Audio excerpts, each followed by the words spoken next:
Hey everybody, I'm Garrett. And I'm Carolyn. And we're Diary of a Family. And we're living life intentionally and helping you do the same.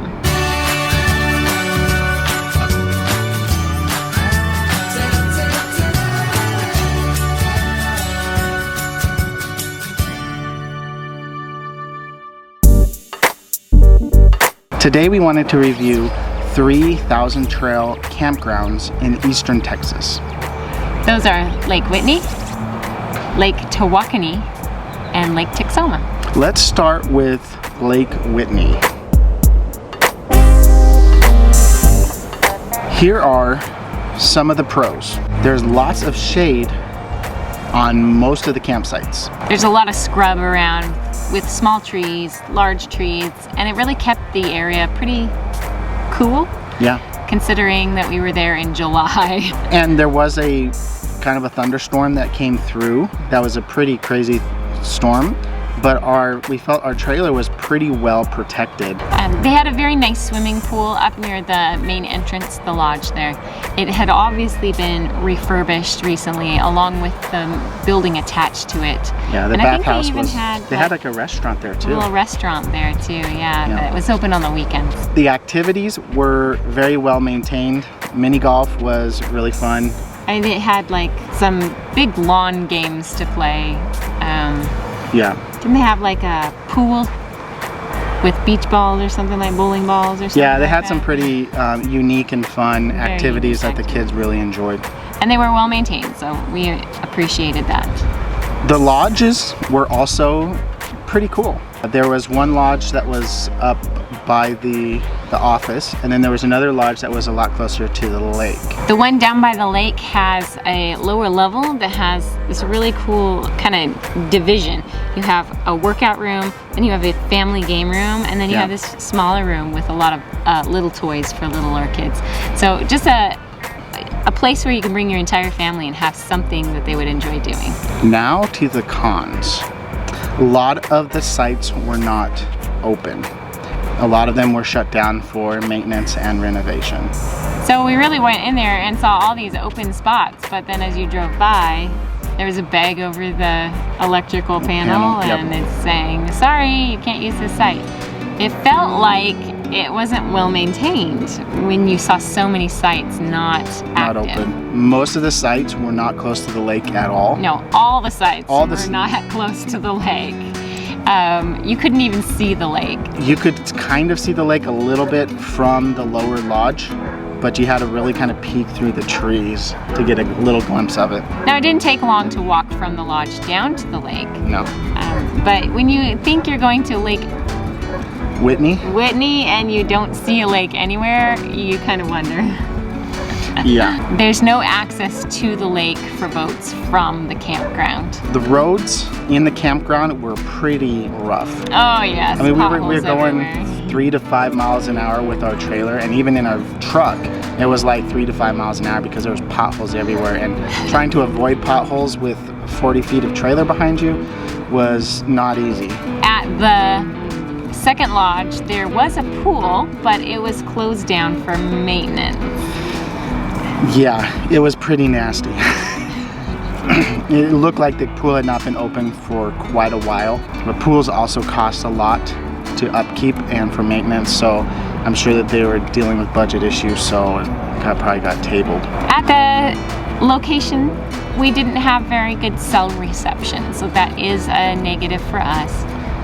If you're wanting to disconnect from the internet for a while, it would be a good option, but you really had to go to a lodge that had Wi-Fi to be able to get any kind of connectivity. And this park, it was very difficult to get anywhere unless you were in a vehicle, up to the pool or down to the second lodge.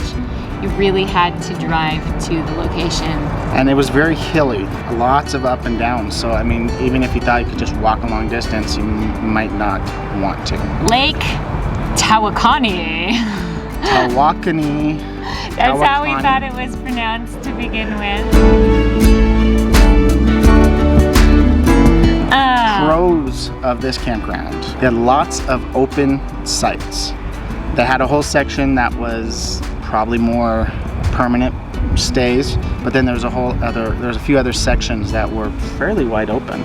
We chose the smaller section that's down by the lake. Very easy access with small boats and canoes. Lots of people out there in their kayaks, fishing, lots of wildlife. It was very beautiful and very relaxing. Peaceful out there. The roads were no roads nearby, so you could just listen to the silence. It was really nice. The sound of silence. There were other campsites on the far side up near the adult lodge and pool. Yeah. And then there was a main section that was pretty large down by the dump stations that looked like it was you know, probably a good area if you had lots of little kids to find other friends down there. It was right next to the lake, like we just said, so you could walk to the lake. There was also a boat launch, so you could bring your boats, or you can even keep your boats there at the storage area for RVs and boats. And the marina looked like a pretty nice marina, and then you had access to the lake for fishing and any other kind of recreational activities you can do on the lake. It felt really wide open as compared to Lake Whitney, where you're kind of in this hilly area with lots of scrub. This was more open, flat land, tall trees. Yes. You could see more of the wildlife that lives around in the area. The main lodge was very centrally located within the entire campground. The lodge itself was pretty decent. There was a fair amount of activities, and it was right next to the main swimming pool. We found that we had decent cell reception at this location, plus such a beautiful view of the lake and sunsets. Now to the cons. The activities at the campground were not well maintained at all. We did not play mini golf there. Mini golf looked like it was from Chernobyl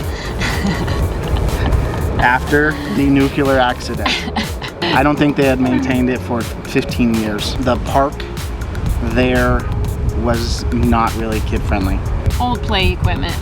Yeah, and then some of the other play areas had like bees flying around, decided to make their home in the play area, so the kids were not feeling comfortable playing in those playgrounds. The pool was pretty decent, but the building which housed the showers was falling apart. Like you could seriously see the insulation and almost see through to the inside of the building.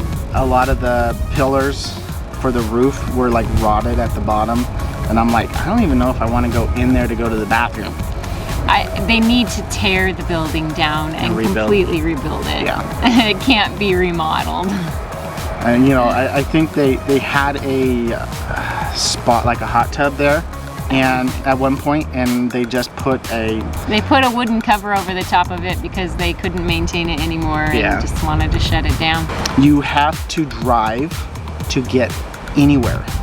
It is such a large campground that, again, you really couldn't just walk to where you wanted to go. You had to get in a car, drive over there, just to kind of get anywhere. To the pool or and it was so hot there too that you didn't want to be out in the open for 15-20 minutes as you walked from your campsite to the pool. Again, we were there in July, so I'm sure it's different during other times of the year. Yes, yes, very much. So we don't know much about the adult lodge and the adult pool because it was on the other side of the campground and we had our kids with us, so we didn't really go and explore that very much. It could be that facility is the place that they've started with their maintenance and upkeep. Yeah. Whatever location gets the most use probably gets the first attention. Lake Texoma. This was the third campground that we visited on this kind of adventure. By far, I think this was probably our favorite. Let's go over some of the pros. It was a fantastic facility. There was lots of activities to do. Within walking distance of most campsites, all the sites were well maintained. There were a few in the loop that we were in that were shut down. Yeah. But they weren't nasty looking or anything like that. No. And it was obvious that they were about to work on that whole loop and get it up and running again. Most of the sites did have sewer hookups. That was a nice feature. We actually were able to get into one of the sites that had been recently upgraded, and the electrical panel was just spotless. It was beautiful. Brand spanking new. So they are upgrading. They are working on making their campground the nicest. Yes. By far. The activities were very centrally located. It was probably only a 5-minute, 10-minute walk at the most to any of the activities at the campground. They had a great park area for the kids to play in, and it was right there in front of the pool. The pool facility was pretty well maintained. It was not as brand spanking new as Lake Whitney's, but it was not falling apart like Lake Tawakoni. Yes, they did keep the maintenance well on that building. The pool was a lot of fun. We went there a couple times. This campground was very close to Cedar Mills Landing, which was a public boat launch. And I call it more of a marina. It's a marina. It's all set up with boats moored and gas station for boats. And also there was Pelican Landing Restaurant, which was overlooking the marina and the lake.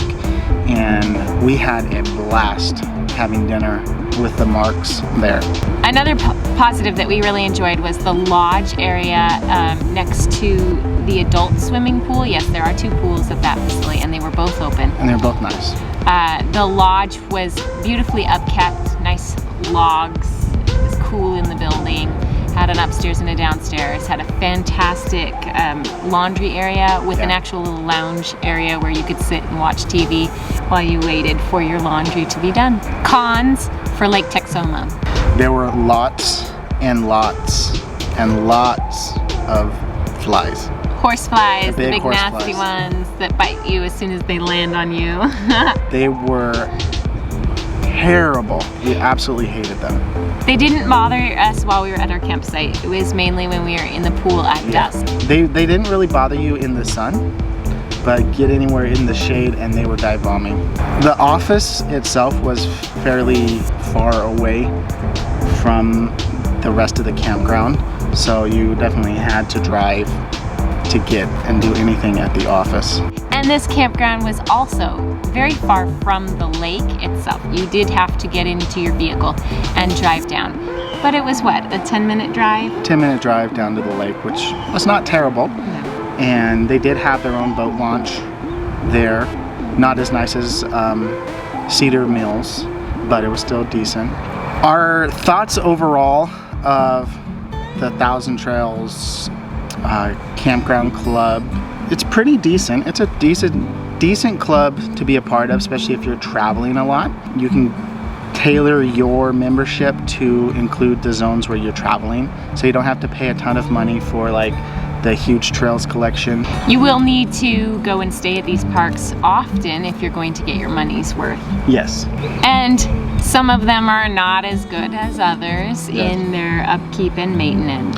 Yeah, there's not a lot of consistency overall. We've been to campgrounds in Oregon, Washington, Arizona, Texas, and it varied a whole lot. I mean, how they ran it, what rules they had, what fees they charged, what facilities that they offered. Yeah, like Verde Valley, they were adding new campground loops and they were renovating everything, and it was a great campground. And now Verde Valley was in Arizona. Arizona. We had pretty decent campgrounds in Washington, and Oregon was not too bad. What was that? Seaside, Oregon. And it was a little colder than I would have wanted, but we were there in March. Yes. So we went to Texas in July, and we went to Seaside, Oregon in March. Kind of have it backwards a little bit. Yeah, a little bit. They do have premium sites. Anything with 50 amp hookups generally had an extra fee attached. Especially if you had full hookups with sewer. Full hookups with sewer were about $4 a night extra, so you had to make sure you paid those. We were lucky enough to only have to pay the premium one time, and the other times we were either in the 30 amp site or we did no sewer hookups, which was just fine with us for the amount of days we were staying in each of the campsites. So when it comes to Thousand Trails, you can bet that there's going to be pros and cons to each one, and that they're not all the same Yeah. You may enjoy one more than another, so just get out there and check them out. Yeah. Hope you guys enjoyed this video. If you liked it, make sure to give it a thumbs up. And as always, Live life intentionally. Here are the pros.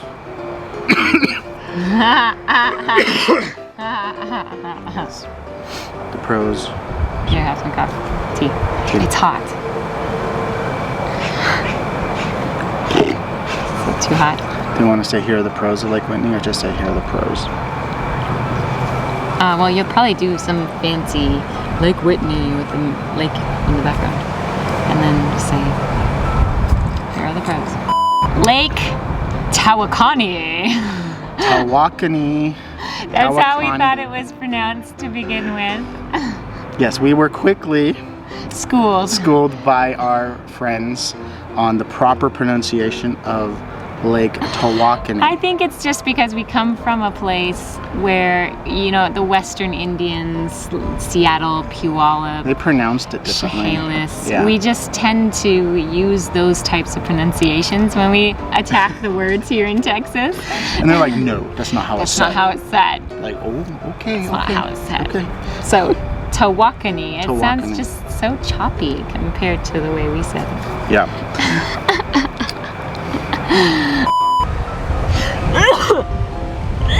Sorry.